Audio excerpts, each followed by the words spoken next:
Our next speaker is Glen Williamson. Some of you may know him as Spencer Williamson, the Spotify star who sang the backing track to our end-of-year video in 2023. But today, he's here as the owner and founder of Kiss the Fish Training Limited, specialising in sales and selling techniques. Thank you. Thank you, Emma. Good morning. Yes, I'm Glen today, Glen Williamson. I run Kiss the Fish Training. We train sales people and sales leaders to extraordinary heights of sales performance. I'm also a consultant sales director and an accredited master coach. I'm in my 37th year of selling. Oh, thank you, yeah. It's the down arrow. It's the down arrow. Other way? This way? I'm in my 37th year of selling and my 14th year as a self-employed consultant. And what interests me is this point where selling and coaching converge.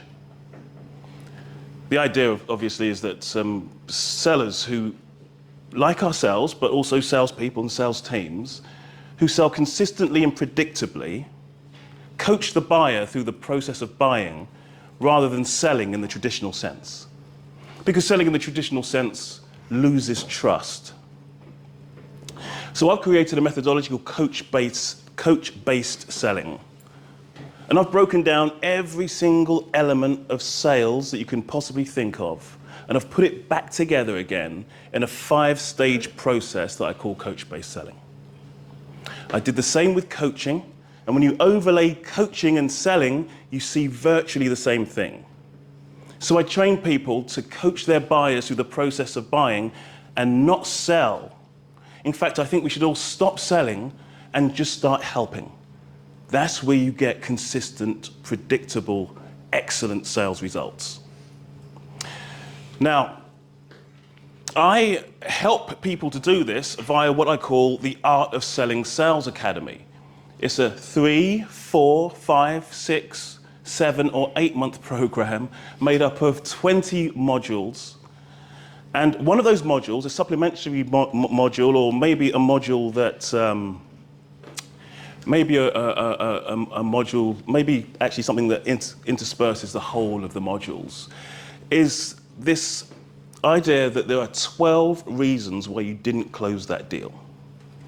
And each of them is game-changing. If we understand each of those 12 reasons why you didn't close that deal, I would argue that your conversion rates would instantly increase. And what I'm going to share today with you is 3 of them. Sound interesting? Cool. Let's go for it. Number 1. Let's skip that. I'll cover that during. Number 1, you started selling way too early. You started selling way too early. See, when I accompany salespeople, when I sit with indoor salespeople, and I go out in the field with salespeople, and I go out in the field with CEOs and people who run companies, what I find with it is if they have an hour to make a sale, they start talking about their stuff in the first 15 minutes. Raise your hand if that resonates. Anybody? Yeah. And I see it 90% of the time, by the way. So if 90% of you didn't put your hands up, I don't believe you. Because this is what actually happens in the real world. Over the last 37 years, I've seen it, I've done it, I've been there, and I train people who do it. But there is an inherent problem with it, a real problem with it. Because in this more complex, competitive environment, we have to be skilled at building trust with our clients. And you cannot build trust with your clients if you don't really understand them. If you don't get into their world, see what they're seeing, hear what they're hearing, experience what they're experiencing. You can't build trust. So as a result of selling too early, your customers are putting you in a box and they're slamming that box door really tightly shut. And they're labeling it, not acting in my best interests. Just wants to make a sale, not trying to help me succeed. See, our job as sellers is to help our customers to make money. Our job as sellers is to help our customers to be more proficient, more effective, more happy, more relaxed, whatever it is they're seeking. Whatever the transformation is they're seeking, that's our job. Not to sell our stuff. In fact, our stuff is almost irrelevant. It's not what they're buying. It's what the clever guy meant when he said, sell the hole, not the drill. people don't want a half-inch drill, they want to make a half-inch hole. People aren't interested in what you're selling. They're interested in what you're selling can do for them, for their world. So there's a problem, an inherent problem in selling way too early. We've got to remember that our solutions and our products have no inherent value in and of themselves. Where do they get their value from then? They get their value from their ability to solve problems, to achieve results, and to help our customers achieve the transformations that they're looking for. Your product has zero value built into it. If it can't solve a problem, achieve a result, or help someone achieve a transformation, it's useless. People won't buy it.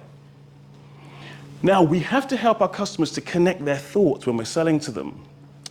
The reason why there's an anchor there is because the anchor is the understanding of the problem. So if I have an hour to sell to you, I'm going to spend 55 minutes understanding you, getting into your world in a very conversational, relaxed way, and 5 minutes collaborating on the next steps.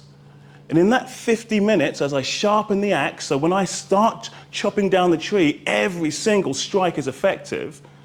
In that 50 minutes, I want to know everything about you. But I'm going to do it using powerful questions. Good quality, well-crafted questions. So I can get into your world. And now I've got an anchor. Because when I talk about my solution, I'm anchoring it to a problem.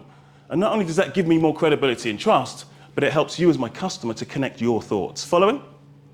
Excellent.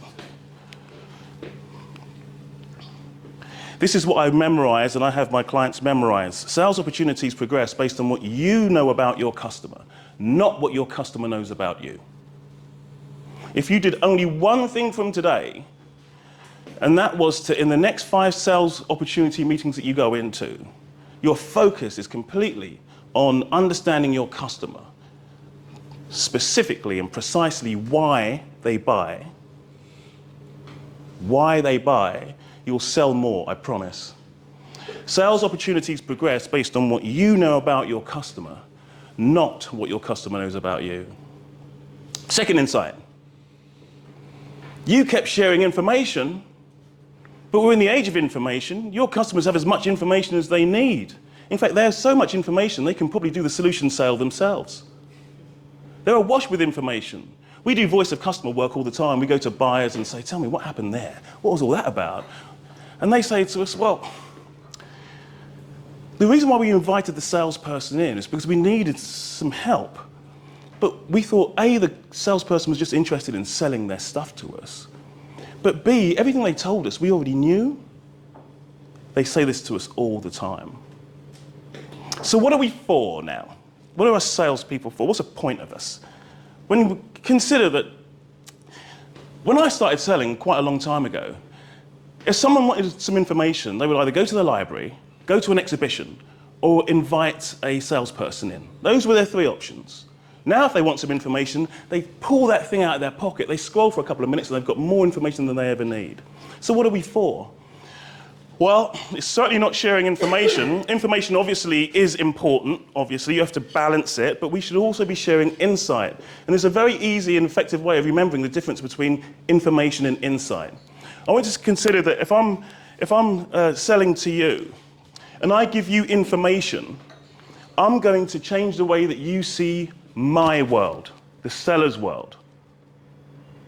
Right? You're going to think, oh, Glen's pretty impressive. He knows his stuff. He's a good brochure. But if I give you insights, it's going to change the way you see your world. That's the difference between information and insight. If I can change the way my customer sees their world, I'm value. I'm providing value. If I can force my customer to evaluate their world, then all of a sudden, they cannot afford not to talk to me because I am providing clear value to them. So the second insight is we kept sharing information, but what our customer needs is insight. They want to know stuff that's going to help them to be able to accelerate their goals. And the key to doing this, by the way, is just to ask yourself one question. What do I know that my customer does not, that is not in the public domain? So I go away, I research all the time, always researching with my clients, for myself. I research thought leadership articles, papers, statistics, and I look for things that will help my customers to succeed, to give them a different way of looking at their world so they're much better able to compete, and I can help them to make money more effectively. Information changes the way your customer sees your world. Insight changes the way your customer sees their world. Always an intention for a sales opportunity. What do you know that your customer does not is the question that we need to ask ourselves. Now, people are always asking me, good salespeople always ask me, why am I not building trust to the right levels? I say good salespeople because this shows a level of awareness, right?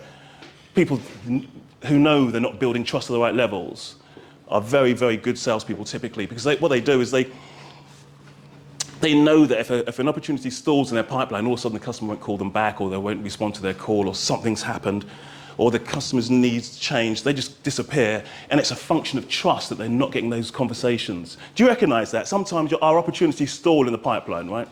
Excellent. People say to me, why am I always commoditized? Why does my customer not collaborate with me? I always think about collaborating with customers because of something called the IKEA effect. Talk to me afterwards if you don't know what that is. You've got to collaborate with your customers. If you're collaborating with your customers, the opportunity of you selling goes up exponentially.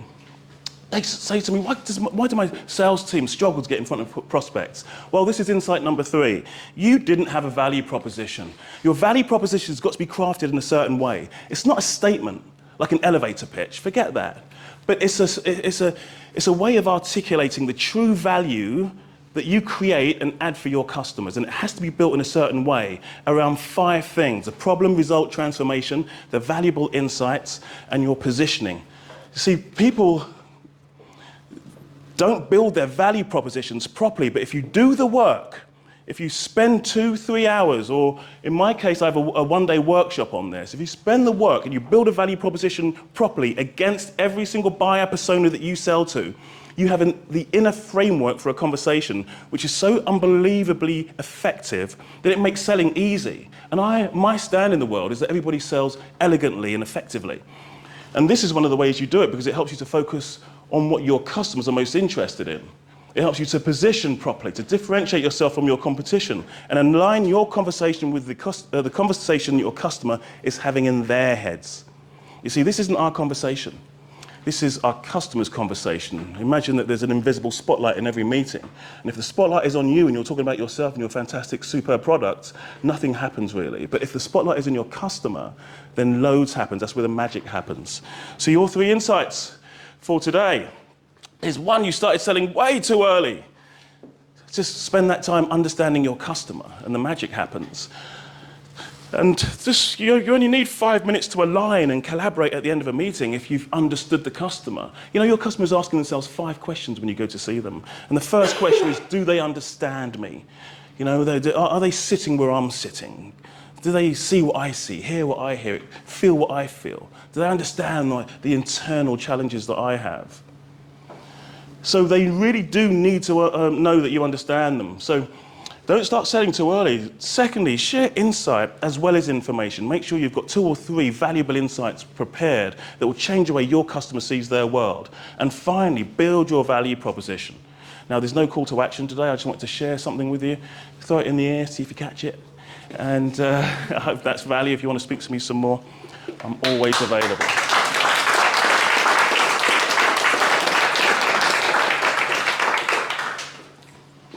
Questions to Lisa, please. Thanks, Glen. I'm sure we're going to have quite a few questions. Hands up, everybody. What's the IKEA concept?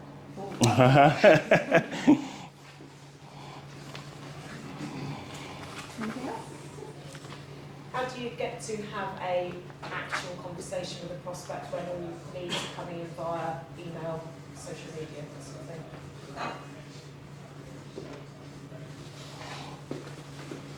Anyone else? One more question? Okay, we'll just take those 2 questions. Okay. So you're all familiar with IKEA. IKEA is a company that sells flat pack pieces of furniture. in cardboard boxes, accompanied with cartoon instructions with no words on them. And lots of bits. Sometimes way too many bits, sometimes not enough bits. And I know this because recently I put together some IKEA furniture, and honestly, it took me a whole weekend gone. Yet it's a multi-billion-dollar global phenomenon. Why? Well, it's to do with a mental quirk that the Swedes really understand. And that is that all the experiments bear this out. If you put two people in two separate rooms, and you have one person make a desk, and you have another person receive a desk, but the results are identical. They're two identical desks. And then you ask both people to value both desks. The value of the one you receive, already fully prepared, and the value of the one that you've been involved in building is very different. People value things that they get involved in building, on average, 65% higher. The software industry have nailed this, by the way. You know, there are very small software companies who are collaborating with their clients so effectively that they're beating the likes of Microsoft and Siemens to major deals. You know what they do? They collaborate with the client. They say, well, you help me build it. This is your bit, this is your expertise. You do this bit, I'll do this bit. Let's work together on this bit. And as soon as somebody starts working on something with a client, they value it much higher. Much higher. That's the IKEA effect. It's a serious principle of influence. The top 10% of salespeople are always finding ways to collaborate with their clients early. I will ask the value questions of a client. The 5 value questions, I create value with a client, and I'll be writing on a piece of paper. I will turn that piece of paper around, hand it to the client, hand a pen to the client. As soon as they touch that pen, and they start working with me on the value questions, we're collaborating. It's a different game. The IKEA effect is really effective. Really get into collaboration with your clients. Did that answer your question? Yes, thank you. Brilliant. How to have a conversation when leads are coming in via email. Is that correct? Yeah, so you know, how do you progress an email inquiry to an actual opportunity? Because I know that if I actually have an opportunity to speak to someone, then you know, we can have that conversation. We can, you know, I can identify what the customer needs. I can explain how we can support the customer. But how do you get that across when you've only got an email address and no other way of, you know, you're using MailChimp or whatever to send stuff out? But how are you framing that to encourage them to engage in that conversation? Well, if you get an email inquiry, wouldn't you just give them a call? Not if I don't have their phone number. Can't you just find their phone number? A lot of people don't provide them. Okay. All right, so if I didn't have a phone number and I had to respond to somebody on email, and I wanted to make that email really compelling, I'd be thinking value proposition. Because people have to buy value nowadays. They cannot afford not to buy value. And the question I'd have in my mind is, how do I articulate my unique value to that customer? Which means I have to do my value proposition really well. I have to understand what my solution framework is, how I take a customer from where they are to where they want to be, and provide extraordinary value to them. I have to understand how to position, and I have to understand the problems that they have and don't want, and what they see as the ultimate transformation for them. And then I'll craft something that speaks directly into the conversations they're having in their head. Now that sounds really convoluted, but really there's only 3 things here that I'll be thinking about when I write an email. So I think this is a separate session because it's really specific to a business. I don't use email. If someone won't talk to me on the phone, then they're not a prospect of mine. It's a suspect, and I treat suspects differently than prospects. But I don't use email for this purpose, but if I was, I'd be speaking directly to the problem they have and don't want, to the result that they want and don't have, and I'll be speaking directly to what they would look like after they have my fantastic product in their world. So it might sound something like this. I understand, Mr. CEO, that you have underperforming salespeople, core performing salespeople, and star salespeople, and you want more of your core performers to be star performers. What I recommend you do is what I've recommended to tens and tens of CEOs in your sector with businesses of your size. And the result is a 10% increase in conversion rates and a 30% reduction in sales cycle over 3 months. In order to explore this, we should jump on a phone because I have a solution framework that I think you're going to find compelling. It'll be something like that. I don't actually do that, but that would be the sort of thing I'd do. Actually, I'm a real advocate of just forgetting the digital world. It's people, man. People are fantastic. Oh, look at that! Ta-da! Thank you. Pleasure.